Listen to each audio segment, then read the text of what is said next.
ধারাবাহিকের আগামী পর্বতে আমরা দেখতে চলেছি আয়ুষ্মান মনে মনে ভাবতে থাকে কুসুম পুরোপুরি সুস্থ না হয়ে ওঠা পর্যন্ত ওকে কিছুতেই কাজে হাত দিতে দেয়া যাবে না।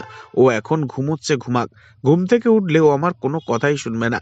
তাই তার আগেই দেখা যায় আয়ুষ্মান নিজে একা রান্নাঘরে এসে রান্নার একটার পর একটা আনাজ কাটতে থাকে বটিতে।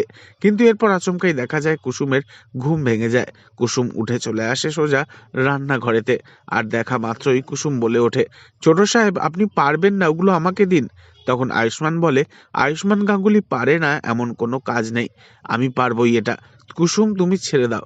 এই বলেই তাড়াহুড়ো করে সবজি নিজেই কাটতে গিয়ে আয়ুষ্মানের হাতটা কেটে যায়। আর তা দেখে কুসুম তাড়াতাড়ি করে এগিয়ে এসে আয়ুষ্মানের হাতের আঙুলটা নিয়ে নিজের মুখের মধ্যে ভরে দেয়, যাতে তাড়াতাড়ি করে রক্তটা অন্তত বন্ধ হয়। এরপর দুজন দুজনের দিকে অত্যন্ত রোমান্টিক ভাবে তাকিয়ে দেখতে থাকে। তো বন্ধুরা, আপনারা কি সবাই বুঝতে পেরে গেছেন কুসুমের মতো আয়ুষ্মানও কুসুমকে সত্যি সত্যি ভালোবেসে ফেলেছে বলে? নেক্সট আপডেট জানতে অবশ্যই সাবস্ক্রাইব করে রাখবেন। ধন্যবাদ।